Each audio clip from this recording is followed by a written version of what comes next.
Hi friends, welcome to Jaipal లాంటి channel. TG EAPCET 2024 మనకి final ఫేజ్కి సంబంధించినటువంటి వెబ్ కౌన్సిలింగ్ అయితే స్టార్ట్ అయిపోతుంది. మరి ఈ ఫైనల్ ఫేజ్లో ఎవరెవరు పార్టిసిపేట్ చేయొచ్చు ఏంటి అనేది చాలామంది కన్ఫ్యూజ్ అవుతూ ఉన్నారు. ఒకసారి మనకు అఫీషియల్ వెబ్సైట్లో కనుక చెక్ చేసుకుంటే ఇక్కడ డీటెయిల్డ్ రివైజ్డ్ నోటిఫికేషన్ ఇచ్చారండి. ఇంతకుముందు సెకండ్ ఫేజ్ తర్వాతనే కాలేజ్ రిపోర్ట్ అన్న వాళ్ళు ఫైనల్ ఫేజ్ తర్వాత రిపోర్ట్ చేస్తే సరిపోతుందని చెప్పారు. మరి ఫైనల్ ఫేజ్కి సంబంధించి మళ్ళీ సర్టిఫికేట్ వెరిఫికేషన్ ఉంటుందా?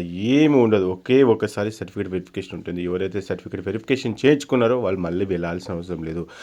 నేను ఫస్ట్ సెకండ్ రెండు ఫేజ్లలో కూడా ఎక్కడ కూడా సర్టిఫికేట్ వెరిఫికేషన్ చేయించుకోలేదు. మరి అలాంటి వాళ్ళకు online filling and basic information certificate verification అని చెప్పేసి ఇచ్చారు. ఆ డేట్స్ అయితే 8th, 9th ఆగస్ట్ ఉన్నాయి. ఇక మరి ఫైనల్ ఫేజ్లో ఎవరెవరు పార్టిసిపేట్ చేయొచ్చు అని చెప్పేసి అనుకుంటే ఫైనల్ ఫేజ్లో ఎవరెవరు పార్టిసిపేట్ చేయొచ్చు, అందరూ పార్టిసిపేట్ చేయొచ్చండి. ఎవరైతే కావాలని సీట్ క్యాన్సిల్ చేసుకున్నారో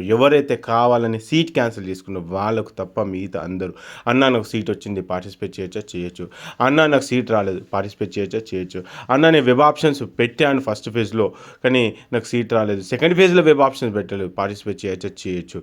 నాకు సీట్ వచ్చింది, నాకు ఒక సిఎస్సిలో సీట్ వచ్చింది, సేమ్ కాలేజీలో ఈసీ పెట్టవచ్చు అంటే పెట్టవచ్చు.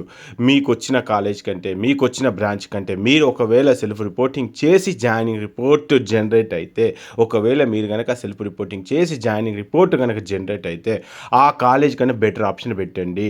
లేదన్నా నేను అన్న ఆప్షన్ పెట్టేస్తా, నాకు మరి ఫైనల్ ఫేజ్లో ఏదో ఒక దిక్కుమల్ల కాలేజీలో కనుక సీట్ వస్తే నేను సెకండ్ ఫేజ్కి రావచ్చా, తిరిగి ఫస్ట్ ఫేజ్లో వచ్చిన కాలేజ్ రావచ్చా అంటే రాదు.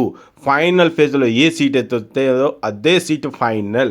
సో నేను పొరపాటు నేను ఒక కాలేజ్ అనుకుని ఇంకొక కాలేజ్ పెట్టాను అనుకుంటే కుదరదు. కాబట్టి నేను పదే చెప్తున్నాను, ఎవరైతే సెల్ఫ్ రిపోర్టింగ్ చేశారో సో వాళ్ళందరూ కూడా ఇప్పుడు వచ్చిన కాలేజ్ కంటే, ఇప్పుడు వచ్చిన బ్రాంచ్ కంటే బెటర్ ఆప్షన్స్ పెట్టండి.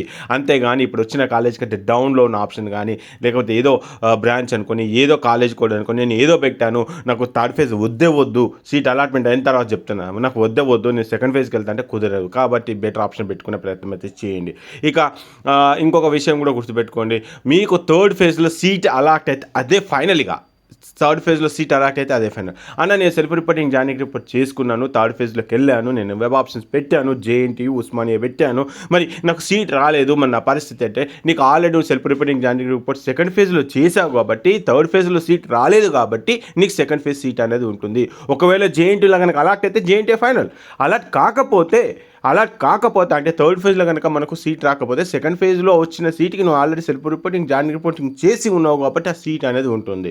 కాబట్టి ఈ విషయం గుర్తుపెట్టుకునే ప్రయత్నం అయితే చేయండి. సో ఒక కేసులో ఎవరైతే కావాలని సీట్ క్యాన్సిల్ చేసుకుంటారో వాళ్ళకు తప్ప మిగతా అందరికీ కూడా ఎలిజిబిలిటీ అయితే ఉంది. కాబట్టి గుర్తుపెట్టుకునే ప్రయత్నం చేయండి. ఇక ఫైనల్ ఫేజ్ వచ్చిన తర్వాత ఖచ్చితంగా ఎట్టి పరిస్థితుల్లోనే కాలేజీలో వెళ్ళి రిపోర్ట్ చేయాల్సిందే. సో రిపోర్టింగ్ టైంలో ఏమైనా డాక్యుమెంట్స్ అవసరం వస్తే ఏంటి అనేది మళ్ళీ మీకు చెప్పే ప్రయత్నం అయితే చేస్తాను. నేను ఫస్ట్ ఫేజ్లో పెట్టినటువంటి వెబ్ ఆప్షన్స్, మరి సెకండ్ ఫేజ్లో పెట్టిన వెబ్ ఆప్షన్స్, మరి అవన్నీ థర్డ్ ఫేజ్లో కన్సిడర్ అవుతాయి లేవు, మళ్ళీ ఫ్రెష్గా వెబ్ ఆప్షన్స్ పెట్టుకోవాల్సిందే. ఫస్ట్ ఫేజ్లో ఎట్లయితే వెబ్ ఆప్షన్స్ పెట్టామో, సెకండ్ ఫేజ్లో ఏ విధంగా అయితే వెబ్ ఆప్షన్స్ పెట్టుకున్నామో అదే విధంగా థర్డ్ ఫేజ్లో మళ్ళీ వెబ్ ఆప్షన్స్ పెట్టుకోవాలి. ఒక మాట మళ్ళీ 2 సార్లు 3 సార్లు 4 సార్లు అడిగినా, ఎన్నిసార్లు అడిగినా మళ్ళీ ఒక మాట చెప్తా ఉన్నాను, మీకు థర్డ్ ఫేజ్లో సీట్ వస్తే, మీకు థర్డ్ ఫేజ్ అంటే ఫైనల్ ఫేజ్లో సీట్ వస్తే అదే ఫైనల్. నేను తిరిగి ఫస్ట్ ఫేజ్కి వస్తా, సెకండ్ ఫేజ్కి వస్తా, నేను థర్డ్ ఫేజ్లో పెట్టింది నేను పొరపాటున ఒక కాలేజ్ నేను ఇంకో కాలేజ్ పెట్టాను, నాకు సీట్ వద్దు నాకు సెకండ్ ఫేజ్ సీట్గా సెకండ్ ఫేజ్లో వచ్చిన సీట్ కావాలంటే కుదరదు. కాబట్టి 1-2 సార్లు ఆలోచించుకొని మరి బెటర్ ఆప్షన్ పెట్టుకునే ప్రయత్నం అయితే చేయండి. సో సెల్ఫ్ రిపోర్టింగ్ చేశారా లేదా నాకు ఒకసారి కింద కామెంట్ బాక్స్లో కామెంట్ చేయండి. I self reported in second phase, I self reported in second phase, I self reported in second phase అని చెప్పేసి కింద కామెంట్ బాక్స్లో కమెంట్ చేయండి. ఎంతమంది సెల్ఫ్ రిపోర్ట్ చేసి థర్డ్ ఫేజ్కి ట్రై చేస్తున్నారు అనేది కూడా కింద కామెంట్ బాక్స్లో కమెంట్ చేసే ప్రయత్నం అయితే చేయండి. సో ఇది మొత్తం సెకండ్ ఫేజ్ నుంచి థర్డ్ ఫేజ్కి వెళ్ళడానికి ఉన్నటువంటి ఎలిజిబిలిటీ. కాబట్టి ఒకసారి ఇన్షూర్ చేసుకొని ఇంకేమైనా డౌట్స్ కనుక ఉంటే కింద కామెంట్ బాక్స్లో కమెంట్ చేసినట్లయితే కమెంట్స్ బేస్ చేసుకుని ఇంకొక వీడియో చేసే ప్రయత్నం అయితే చేస్తాను.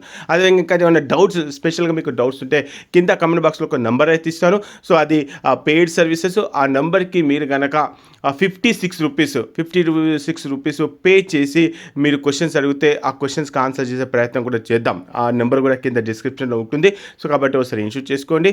సో మరి ఎవరైతే మన జైపాల్ అండే ఛానల్ ఏ విధంగా అయితే ఆదరించారో అదేవిధంగా తెలుగు అప్డేట్స్ అని ఈ యూట్యూబ్ ఛానల్ కూడా ఖచ్చితంగా మీరు సబ్స్క్రైబ్ చేస్తారని అదేవిధంగా లైక్ చేస్తారని చెప్పేసి ఎక్స్పెక్ట్ చేస్తున్నా. దీని తర్వాత కూడా రాబోయే రోజులలో మనకు ఈ పాస్కు సంబంధించినటువంటి అప్డేట్స్ కావచ్చు, లేకపోతే ప్రోగ్రామింగ్ లాంగ్వేజెస్ కావచ్చు, బీటెక్లో ఉన్నటువంటి కోర్సెస్ గురించి కావచ్చు, వాటికి సంబంధించినటువంటి ఇన్ఫర్మేషన్, ఎగ్జామినేషన్ సెక్షన్స్ గురించి మీకు రాబోయే రోజుల్లో మరిన్ని వీడియోలు చేసే అవకాశాలు ఉన్నాయి. కాబట్టి ఖచ్చితంగా మన ఛానల్ని సబ్స్క్రైబ్ చేసుకొని ఈ వీడియోని మీ ఫ్రెండ్స్కి అయితే షేర్ చేయండి. ఓకే ఫ్రెండ్స్, జై హింద్.